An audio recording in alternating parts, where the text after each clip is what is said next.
მოგესალმებით, ბრუნდება ობიექტივი პირდაპირ ეთერში გადაცემით საუბრები ეკონომიკაზე, მე გადაცემის წამყვანი ოთარ ანგურიძე ვარ. დღეს მე სტურად მოვიწვია ახალგაზრდა ფინანსთა და ბიზნესმენთა ასოციაციის ვიცე-პრეზიდენტი მერაბ ჯანიაშვილი. მერაბ, დიდი მადლობა მოგზაურობისთვის. მოგესალმებით. მოგესალმებით, მადლობას მოგახსენეთ მოწვევისთვის, მოგესალმებით თქვენს მაყურებელს. მერაბ, მოდით დავიწყოთ საუბარი ბოლო პერიოდში გაჩაღებულ ახალ ინიციატივაზე, რომელიც მთავრობის მხრიდან წამოვიდა, ეს ეხება ახალი ტიპის სესხების გაცემა საქართველოში, რომელიც იქნება ორიენტირებული მხოლოდ წარმოებაზე და წარმოების დარგის განვითარებისაკენ.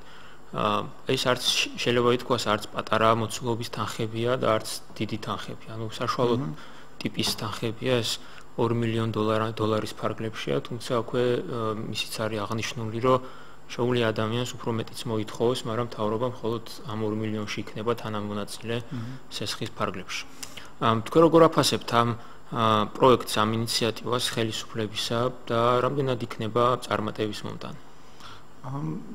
დავიწყოთ იმით, რომ ბოლო წლებში სერიოზული პრობლემაა საქართველოში მეწარმეებისთვის ფინანსების მოპოვება და საერთოდ ფინანსურ რესურსებზე ხელმისაწვდომობა. იგივე მსოფლიო ბანკის და სხვა საერთაშორისო ორგანიზაციების მიერ ჩატარებული კვლევები ადასტურებს, რომ ქართველი მეწარმეების მთავარი პრობლემა ეს იყო ფინანსებზე ხელმისაწვდომობა. ამაში მას გულისხმობ, რომ ბანკები ერთადერთი რესურსი, თქვათ საქართველოს ფინანსების მიღების, ეს იყო ბანკებიდან სესხის აღება, რომელიც საკმაოდ გართულებულია და თან ძალიან მაღალ პროცენტში გასცემს სესხებს, მოგეხსენებათ შესაბამისად იმ პროცენტში ბანკებიდან აღებული სესხით ბიზნესის წარმოება თან მით უმეტეს წარმოების დაწყება ადგილობრივი წარმოების ძალიან რთულია, იმიტომ რომ როგორც წესი ადგილობრივი წარმოება სწრაფ შედეგს არ იძლევა, რა თქმა უნდა დამოკიდებულია სექტორზე, სად ჩადებ ფულს, მაგრამ უმეტესწილად, როდესაც ბიზნესმენები ადგილობრივ წარმოებაში ფულს აბანდებენ, ის მათ გათვლა აქვთ რამდენიმე წელზე, თქვა გრძელვადიანი სტრატეგია აქვთ და რამდენიმე წლის შემდეგ უნდა მოიტანოს ამ ბიზნესმა მოგება, ეს არ არის თქვა იმპორტი ან რაღაც ვაჭრობაში ფულის დაბანდება, რომელიც უმალვე იძლევა, ასე ვთქვათ, შედეგს. შესაბამისად, ეს მთავრობის ინიციატივა, ჩემი აზრით, ძალიან კარგია და დადებით შედეგს მოიტანს. მე უბრალოდ როგორც ვიცი, 150 მილიონი ლარია გამოყოფილი 3 წელიწადზე და ჩემი სურვილი იქნება, რომ გაცილებით მეტი ყოფილიყო ამ მიმართულებით თანხები გამოყოფილი. იგივე თუ გახსოვთ, ფინანსთა სამინისტროც ბანკებიდან აიღო სესხი, ესე ვთქვათ, და შემდეგ ბანკებში რო განათავსა დეპოზიტზე თანხა იმ საბაბით, რომ ბანკებისთვის მიეცათ გრძელვადიანი ფინანსური რესურსი, ამ თანხების ბანკებში განთავსებას, ჩემი აზრით, ჯობდა რომ ისევ ამ პროგრამისკენ მიემართათ და ეს პროგრამა უფრო ასე ვთქვათ, ფართომასშტაბიანი და უფრო მეტი მეწარმის მოცველი ყოფილიყო. ამასთან მივესალმები იმ ფაქტს, რომ უმეტესწილად საშუალო მეწარმეების დაფინანსება ხდება და ძალიან კარგი იქნება თუ ვთქვათ, მცირე მეწარმეებსაც ძალიან მცირე რაოდენობის სესხებიც გაიცემა ამ პროექტის ფარგლებში, იმიტომ რომ რეალურად დღესდღეობით ქართულ ბიზნესში დაახლოებით 83% მთელი წარმოების მოდის მსხვილ ბიზნესზე და მცირე და საშუალო ბიზნესს მხოლოდ 17% უკავია, რაც თქვათ თუ განვითარებული ქვეყნების მაგალითს შევადარებთ, იგივე გერმანიაში, საფრანგეთში მცირე და საშუალო ბიზნესის წილი არის 50% და მეტი 60%-ზეც ადის. ანუ მცირე და საშუალო ბიზნესის განვითარებას არა მხოლოდ თქვათ ეკონომიკური დატვირთვა, არამედ სოციალური დატვირთვაც აქვს, იგი იწვევს მუშევრობის შემცირებას, ანუ დასაქმების ძალიან კარგი საშუალებაა, ამიტომ მე აბსოლუტურად მივესალმები და დადებითად უყურებ ამ პროგრამას, უბრალოდ აღნიშნავ, რომ რაც უფრო მცირე ზომის სესხების გაცემა მოხდება ამ პროგრამის ფარგლებში, მით უკეთესი იქნება, იმიტომ რომ უფრო მეტი მცირე მეწარმე შეძლებს ამით სარგებლობას. და რა თქმა უნდა, ასე ვთქვათ, ეს ეკონომიკისთვისაც და დასაქმებისთვისაც ძალიან კარგი იქნება. თვითონ აი ამ პროცესში მთავრობის მონაწილეობა, ანუ სახელმწიფოს მონაწილეობა, ასე რომ ვთქვათ, იმ რაღაც გარკვეული პროცენტის სახით. ანუ ეს ფორმა რამდენად გამართლებულად მიგაჩნიათ, რომ თვითონ სახელმწიფომ აიღოს ის რისკი, რომელიც შესაძლოა შემდგომ ბიზნესმენს წარმოექმნას.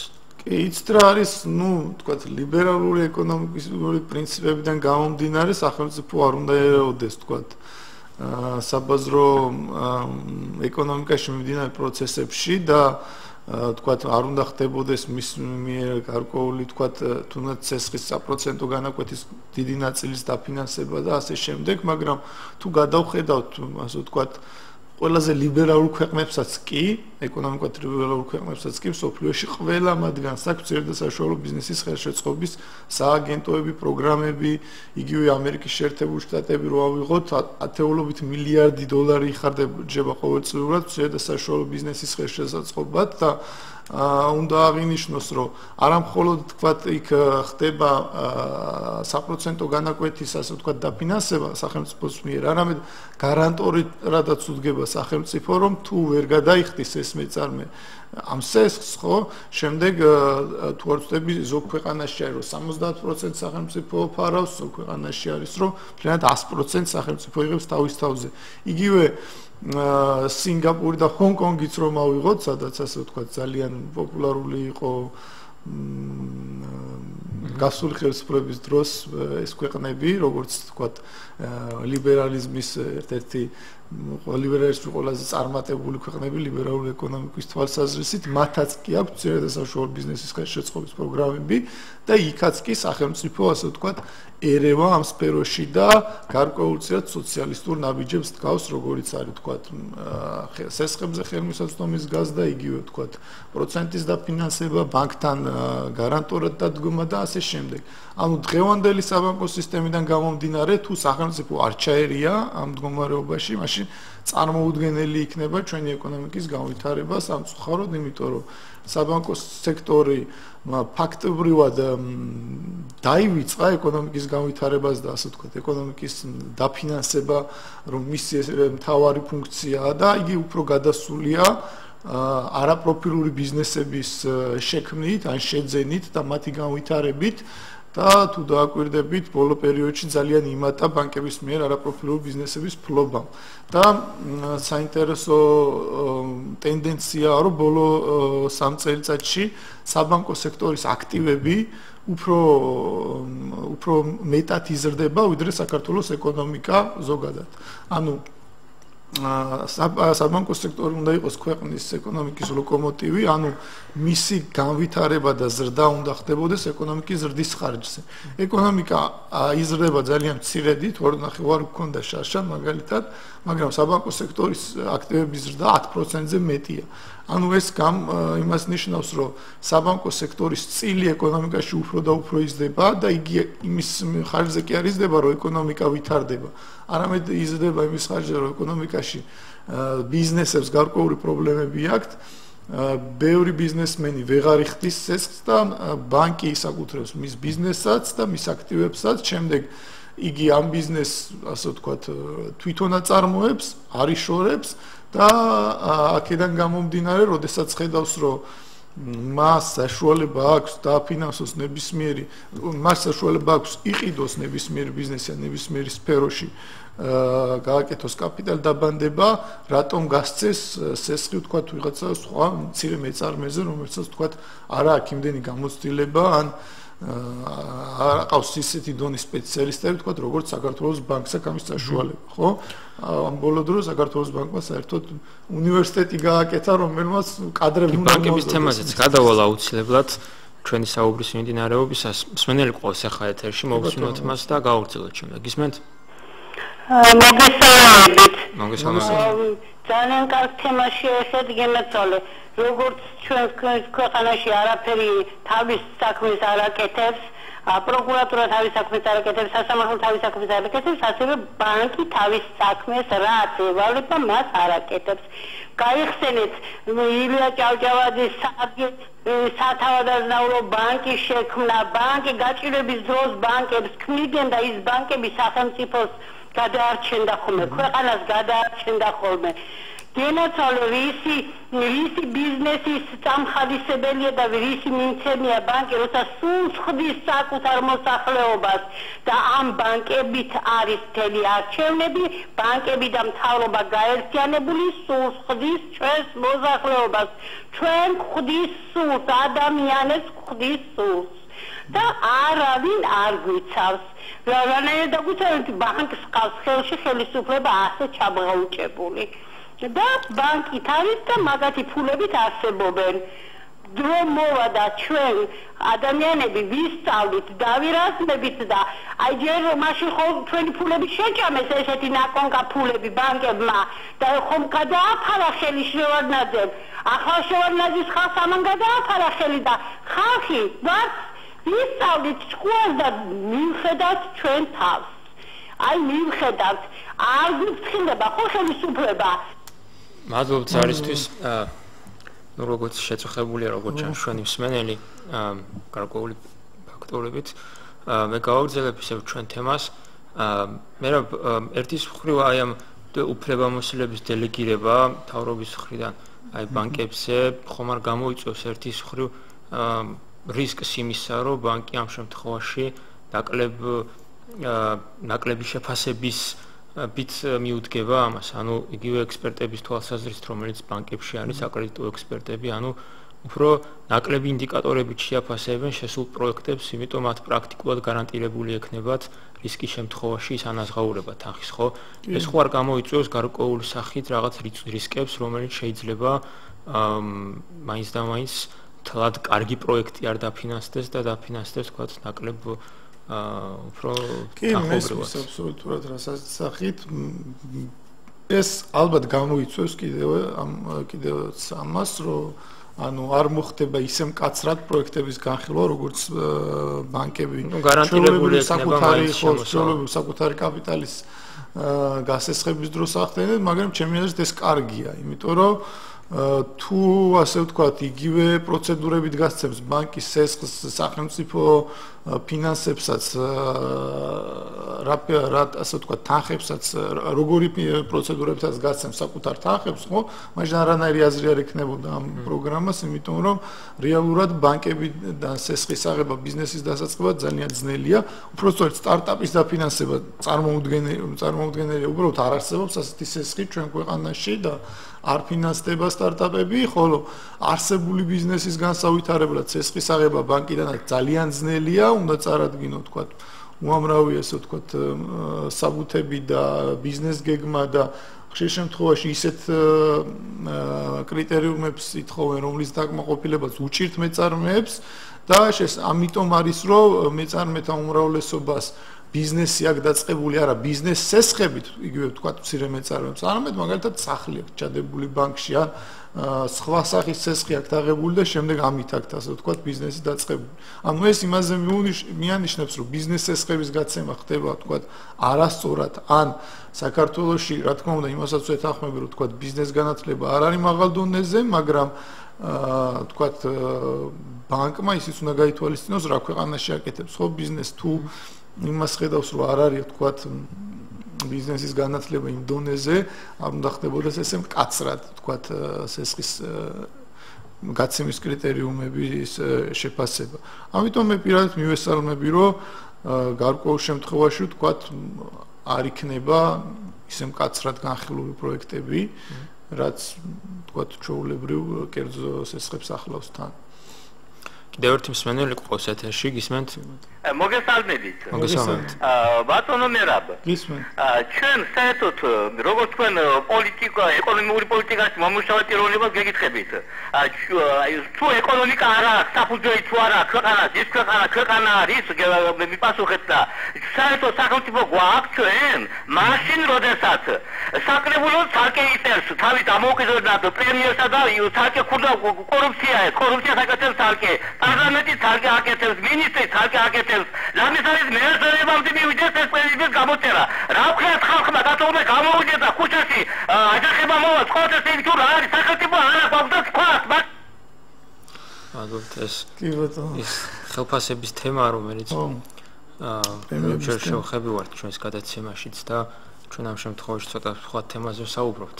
არა, მე აბსოლუტურად ვეთანხმები, რომ ქვეყანის განვითარების, ასე ვთქვათ, თავარი გვაკუთხედი არის ეკონომიკა. თუ ეკონომიკა არ აქვს ქვეყანას ძლიერი, მაშინ არც ერთ სფეროში ვერ იქნები ძლიერი და ჩემი პირადი აზრია, რომ საქართველოს თუ ეკონომიკურად განვითარდება და ძლიერი ეკონომიკის ქვეყანა იქნება, არ თქვა ტერიტორიული მთლიანობის პრობლემის გადაჭრაც უფრო გაგვიადვილდება და თქვა იგივე საგარეო ურთიერთობასაც უფრო დავალაგებს ჩვენს მეზობლებთან და იგივე ევროპასთან და ნატოსთანაც, იმიტომ რომ როდესაც თქვათ ეკონომიკურად ძლიერი ქვეყანა ხარ, სულ სხვანაირად გესაუბრება ნებისმიერი ქვეყანა და მით უმეტეს ჩვენ ქვეყანაში არ არის რაღაც ისეთი ელემენტარული პრობლემები, რომ ადამიანებს არ აქვს თქვათ მინიმალური შემოსავალი, ყოველთვიურ მინიმალური შემოსავალი. და 300%-იან პრემიასაც ვეღარ გამოწერს მე ხო, ნუ რა თქმა უნდა, არ იქნება ესეთები არ მოხდება. ფერაბ ცოტა ხნის წინ, დაახლოებით ალბათ 2 კვირის წინ, 10 დღის წინ, ეროვნული ბანკის პრეზიდენტმა შეიძლება ითქვას, რომ უპრეცედენტო განცხადება გააკეთა. მხედველობაში მაქვს ის, რომ პრაქტიკულად მან მოუწოდა მოსახლეობას, ანუ უფრო მეტი ყურადღებით მიუდგნენ ბანკებთან ურთიერთობას საკრედიტო თვალსაზრისით. ანუ მან პრაქტიკულად აღიარა ის ხარვეზები, რაც არსებობს ბანკებში და ამ საკრედიტო სისტემებში. და გაუსვა, რომ ხაზიც აღნიშნა, რომ ერთგვარი მახია, ხო? ეს ყველაფერი. თქვენც და თქვენი ორგანიზაციას ამასთან დაკავშირებით საკმაოდ დიდი ხანი აფიქსირებდით თქვენს აზრს და პრაქტიკულად იგივე სიმეორებდით, თუმცა არასდროს არ ყოფილა არც ეროვნული ბანკისგან მსგავსი განცხადება, არც რაიმე ქმედება მოყოლია და არც მაშინდელი ხელისუფლებისაგან. თქვენ რას უკავშირებთ და აი დღეს პრეზიდენტის ამ განცხადებას რას უკავშირებთ? და გამოიღებს თუ არა ეს შედეგს? ნუ შედეგს ჩვენ პარება რომ რამე შედეგს გამოიღებს, იმიტომ რომ მხოლოდ განცხადების დონეზე დარჩა და მომრავი განცხადება გაკეთებულა ალბათ აქამდე. თუმცა ეროვნული ბანკის ნუ თუნდაც ეროვნული ბანკის პრეზიდენტს ესეთი განცხადება არ გაუკეთებია, მაგრამ მე მახსოვს, როდესაც იგივე გიორგი ქარაგიძემ განაცხადა ალბათ 2-3 წლის წინ, რომ დღეისათვის საქართველოს საბანკო სექტორი ქვეყნის ეკონომიკის განვითარებას აფერხებსო. და მას შემდეგ არაფერი შეცვლილა, მაგრამ ამ განცხადების განვითარება ან შემდეგ მოყოლოდა რამე მსგავსი ტიპის განცხადებები ჩვენ არ გაგვიგია. ანუ რა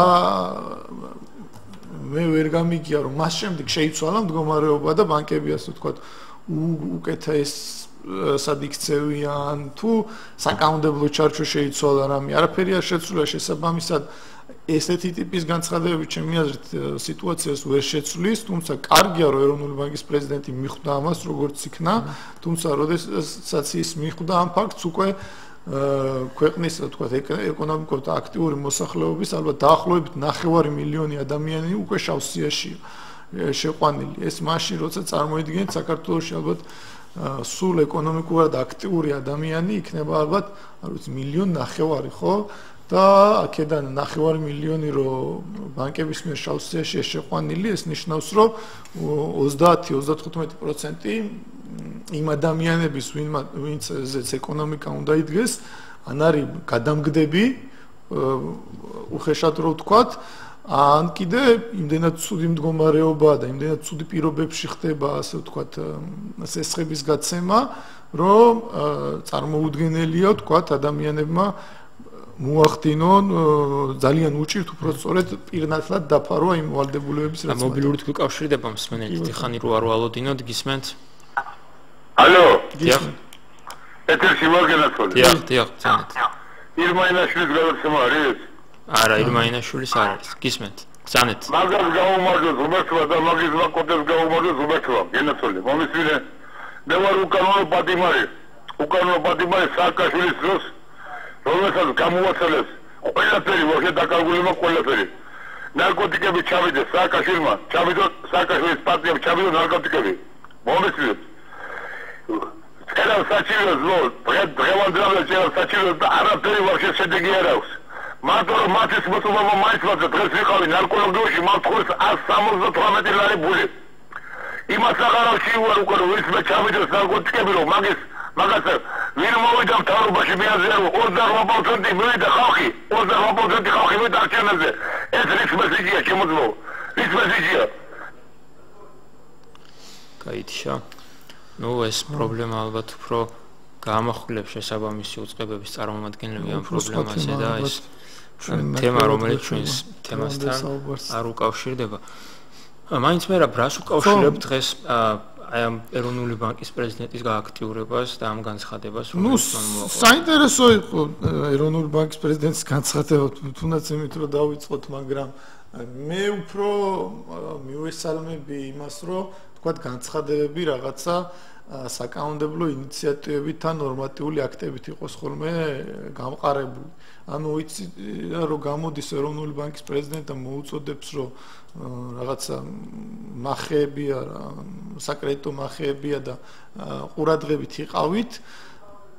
ანუ ადამიანებს მაშინ ის უნდა უთხრა როგორ უნდა იყონ ყურადღებით, სად არ უნდა აიღონ სესხი, კონკრეტულად რა სესხი არ უნდა აიღონ, ან როგორ უნდა აიღონ და თუ იმ მდგომარეობასაც აანალიზებს ეს ადამიანი და წესიდარგით უნდა აანალიზებდეს რომ ქვეყანაში ფინანსების მიღების ერთადერთი წყარო საბანკო სექტორია და თუ იქიდან სესხს არ აიღებ, მაშინ უნდა წახვიდე მიკროსაფინანსო ორგანიზაციაში, სადაც საკრედიტო პროცენტები არის 2-ჯერ და 3-ჯერ მაღალი და უარესი პირობები და არაფერს ვამბობ მე კერძო მევახშეებზე და ონლაინ სესხებზე, სადაც ნუ საერთოდ ასტრონომიული საპროცენტო განაკვეთებია და ჩემი აზრით მე არ ვიცი ნებისმიერ მოქალაქეს მოუწოდებ რომ არასდროს არ აიღონ სესხი კერძო მევახშისგან და არც ონლაინ საკრედიტო ორგანიზაციებისგან, როგორც არის სწრაფი სესხების რაღაც საიტები რო ძალიან მაღალი პროცენტები აქვს. ანუ მაშინ უნდა შეთავაზოს ამ ადამიანმა ალტერნატივა, ხო რა გააკეთოს ადამიანმა, ხო?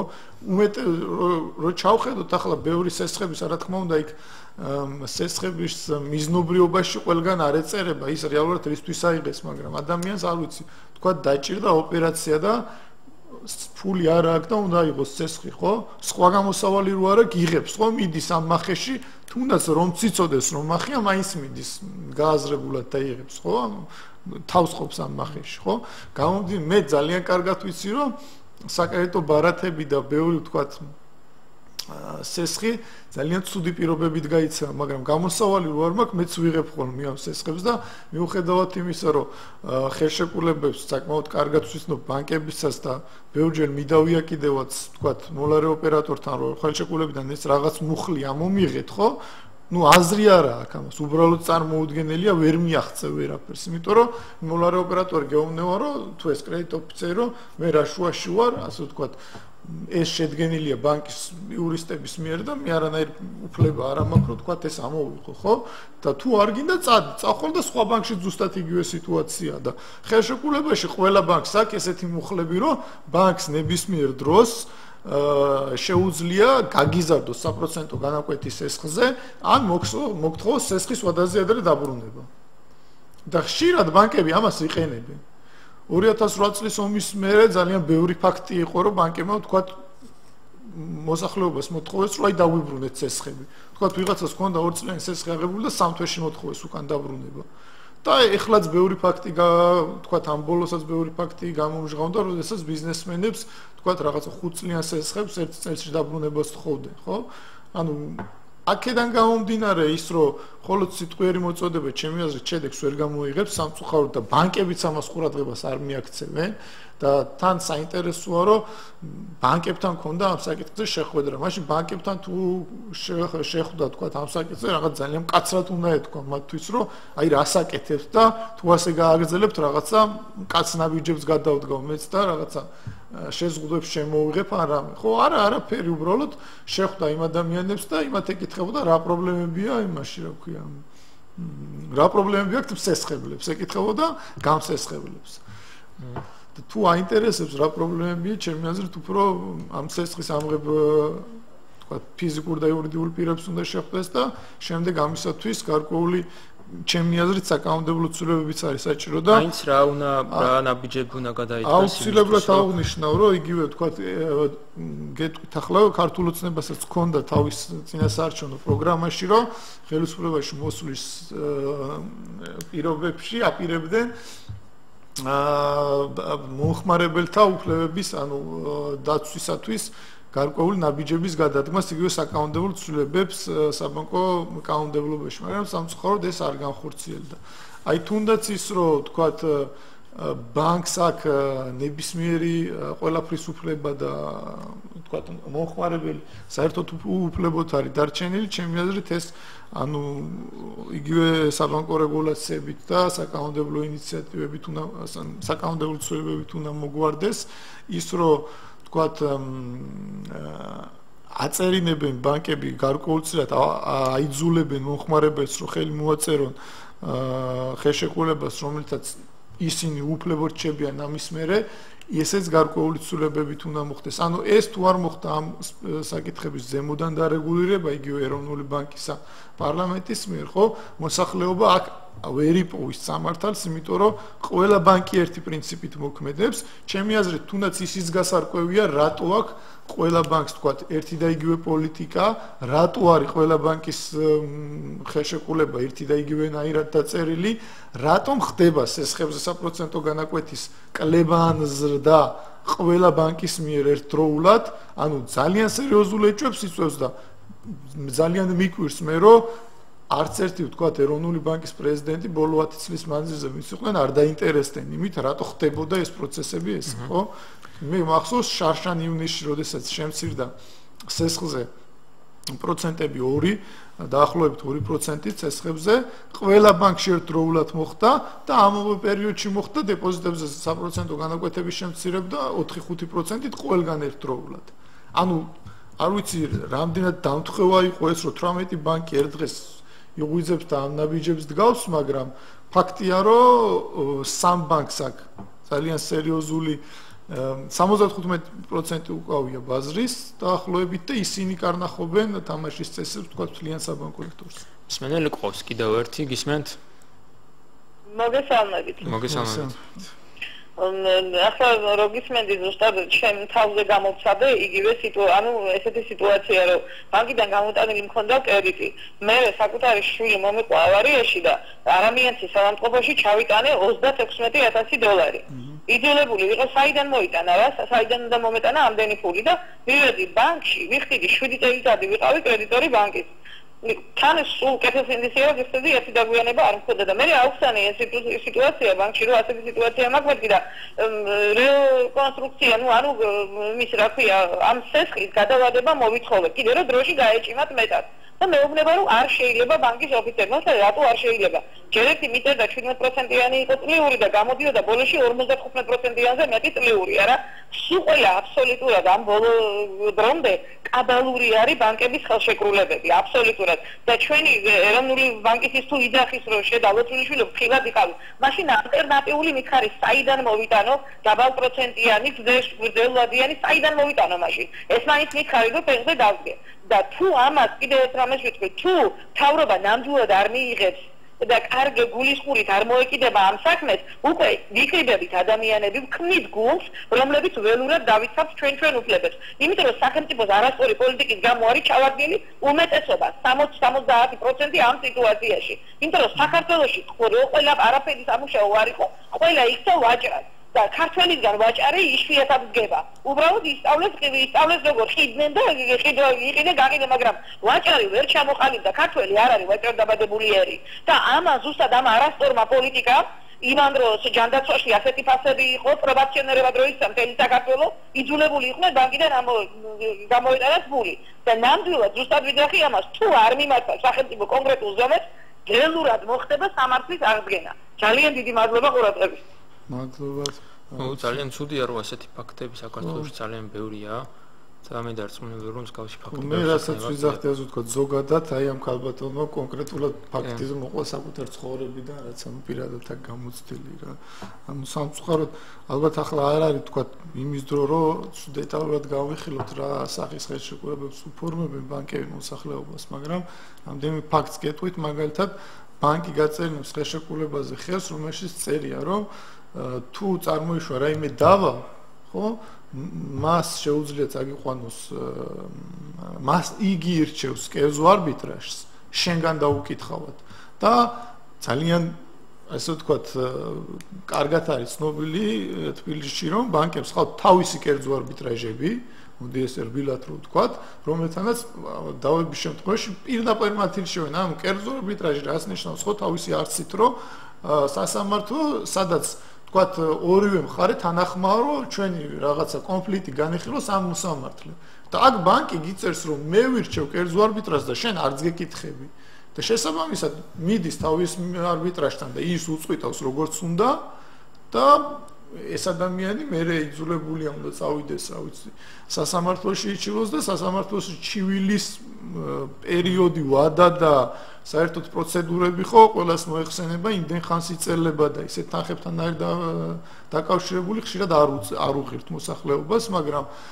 მე უბრალოდ მოუწოდებ ყველა ადამიანს ვისაც აქვს თქვა დიდი რაოდენობის ჯარიმები ბანკების მიერ დარიცხული როგორც წესი სასამართლო ანუ დარიცხულ ჯარიმებს 3-ჯერ 4-ჯერ ამცირებს ხოლმე რა იმიტომ რომ ბანკები ძალიან დიდი რაოდენობით ასე ვთქვათ ჯარიმებს არიცხავენ და თუ ვინმეს აქვს ვთქვათ წლების მანძილზე დაგროვილი დიდი რაოდენობით ჯარიმა მიმართონ სასამართლოს აუცილებლად და ისინი 90% შემთხვევაში ამ ჯარიმებს ამცირებენ და საგრძნობლად ამცირებენ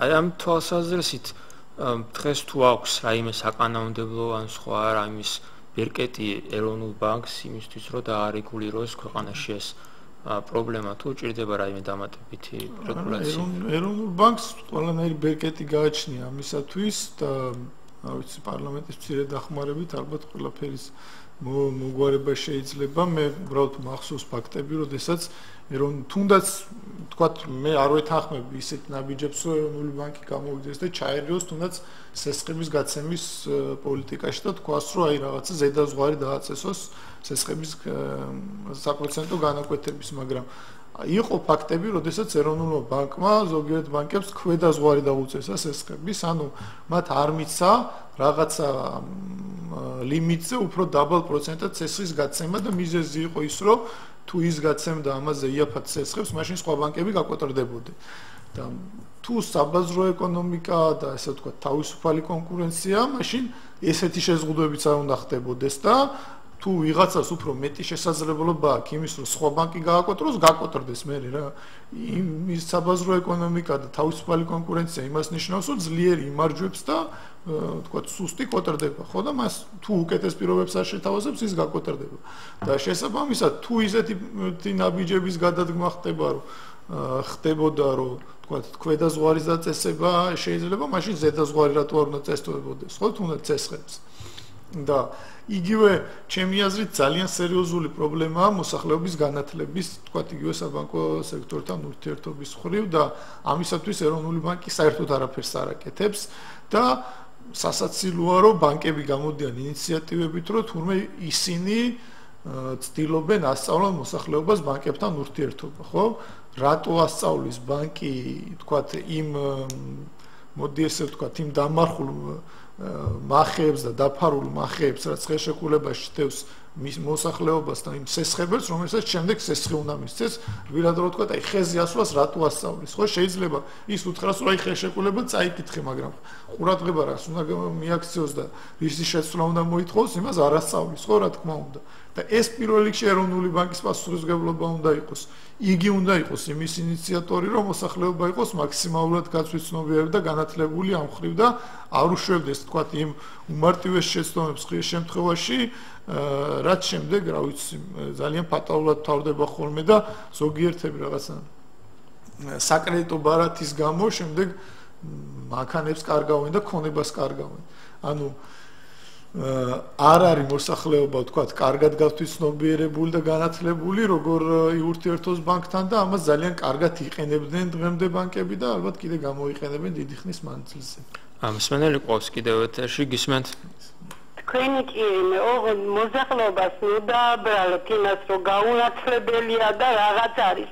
ჩვენი ქართველები შემწყურვალები რომ ვიყავით, ქართველები გავიყიდეთ მონებად საზღვარგარეთ, ქალები მუშაობდნენ როგორც კაცები და დღესაც საზღვარგარეთ არიან, ვერც დედა დაიტირეს, ვერც მამა დაიტირეს და იმას ვჭამთ აქ ვინც ვართ და თავობას გონია თვითონ გვინახავს ხალხო ქართველები არ მყოფილვართ არასოდეს არ გარმაცები არც უპიროები და არც არაფერი ჩემ მეზობელს ბანკმა სახლი გაუყიდა მაგრამ აშკარად გამოვიდა ქუჩაში ცხოვრობს არც ქვეშ გამომძვრალები ვართ და არც არაფერი ვინც ახლა იბძვის ხალხო აი ბანკებმა ეს გამიკეთა ისო ყველა თაღლითობის სწორია თორე აი ერთი რომ არის და მართლაც რომ იხდის ის ხალხი იხდი და ჩავარდი და დაკარგა მაგრამ თაღლითობით რომ არის ისინია რომ კიიან და წივიან ჩემო კარგო ერთი წამის გეტყვი და არ გამთიშოთ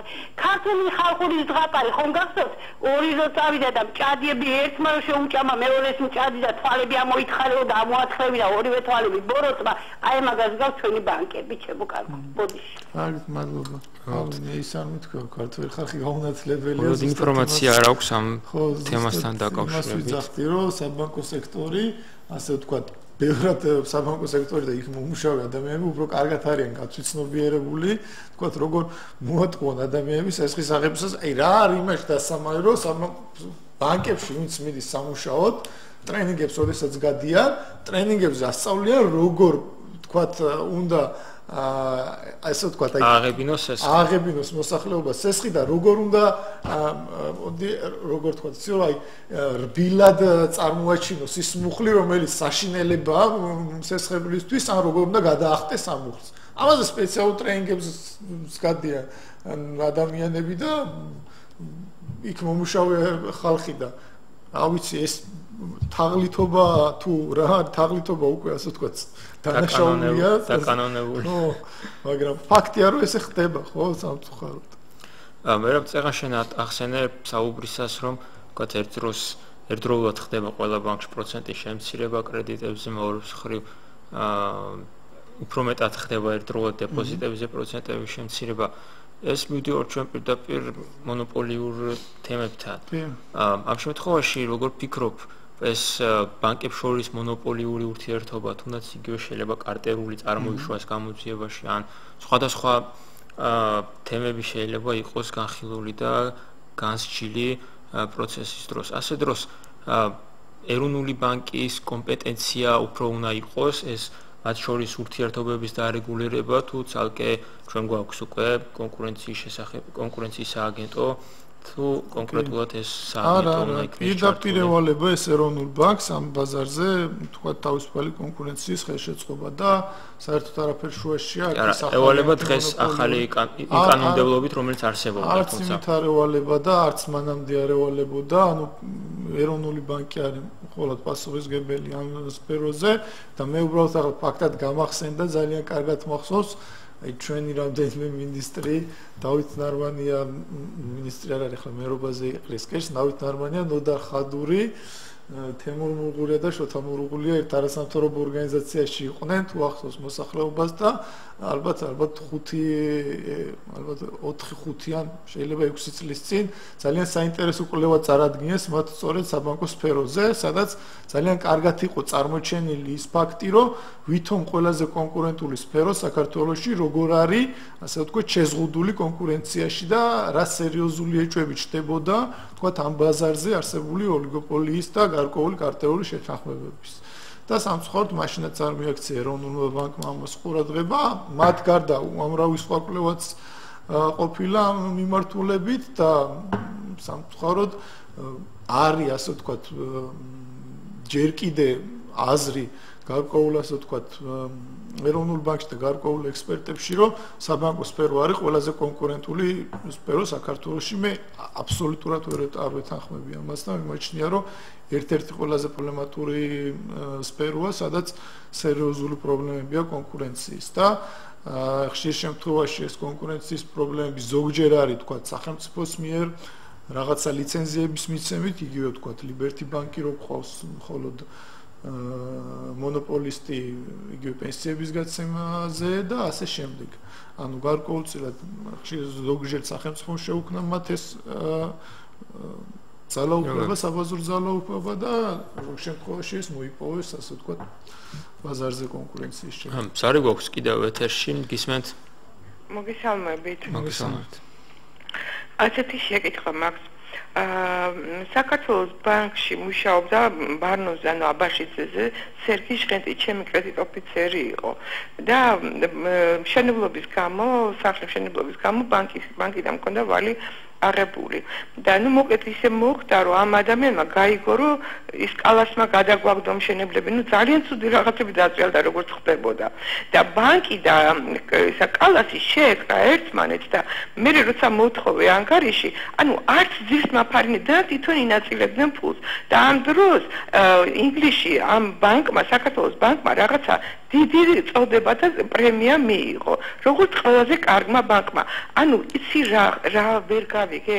გასაგებია რომ ძალიან უსამართლო ქვეყანაში, ურჩხულების ქვეყანაში ვცხოვრობთ, მაგრამ სამ შეიძლება როგორ ამ დახშული უსამართლობის ფონზე როგორ გავიკვირდეთ, გაგვაყიდინეს დანარჩენიდან დაწყებული ქონებაზე აღარ არის ლაპარაკი ყველაფერი. ესენი იმას კი არ ცდილობენ რომ ადამიანები ის რაღაცას გააჩნიათ, ის შეუნარჩუნონ, ცდილობენ იმ გაჭირვებულ და გაღატაკებულ ადამიანებს კიდევ მიმატონ სხვა დანარჩენიც. ყველაფერს გვაყიდინებენ და ესენი შეკრულები არიან ერთმანეთთან. ვის უნდა მიმართო? ან თქვენი გადაცემები მხოლოდ იმიტოა გადაცემისთვის თუ რაღაცა შეიძლება შედეგი აქედან მივიღოთ ადამიანებმა. იქნება პასუხი გამცეთ, როგორ დაუძაყვალიანდე, ვის მიმართო? ამათია როგორც ეხის ბანკების არის სასამართლოები, არბიტრაჟი და ყველაფერი და აუცილებელია მე სხვა პროფესიისა ვარ, იურისტი ვიყო, ან და ისეთი მძარცველი ვიყო, როგორებიც ესენი არიან, ვერ მოვხდი ესეთი და ან გზა გვაჩვენოს საწავიდეთ, კაცო. მადლობთ. ჩვენი გადაცემაც იმისთვის, რომ არ იყოს გადაცემისთვის და ისეთ თემებს წამოვჭრით ხოლმე, რომელიც სწორედ პრაქტიკულია და მოსახლეობაში საკმაოდ აქტუალური. სამშობლოს სფეროზე ისაუბრა, სადაც მოსაშინელი ამბები მოხდა და ისეთი ფაქტები იყო, იგივე თქვა ბანკებმა ისეთი რაღაცები გააკეთეს, რომ ну რა ვიცი საშინად დაიჩაგრა მომხმარებელი, ზოგ შემთხვევაში ორმაგად დაშაგრული გამოვიდა. იყო შემთხვევები, როდესაც თქვათ ბანკი, ანუ როგორ ხდებოდა, რომ ბანკი სესხს აძლევდა სამშენებლო კომპანიას, რომ ბინა ეშენებინა და შემდეგ მოსახლეობას აძლევდა სესხს, რომ ამ სესხით აშენებულ ბინაში ეყიდა ბინები, ხო? და ხშირ შემთხვევაში როდესაც გადაიხადეს თუნდაც მოსახლეობამ ბოლომდე ეს სესხები, ხო?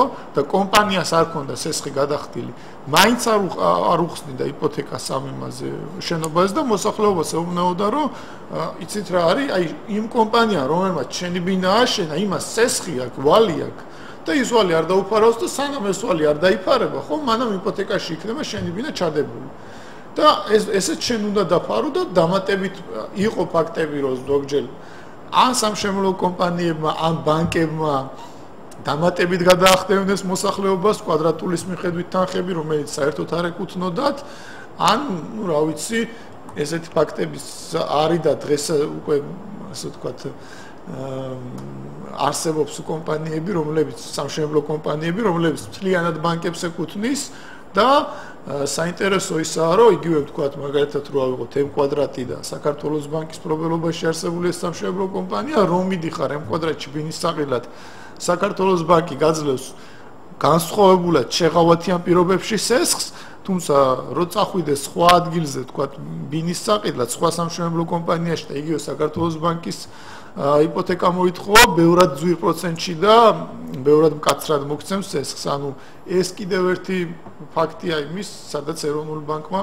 უნდა ჩაერიოს და თავისი სიტყვა თქვა, სწორედ ამ შემთხვევაში ხდება, აი ძალიან არაკონკურენტული მდგომარეობა შეიქმნა, როდესაც ბანკები შევიდნენ სხვა ბიზნესებში.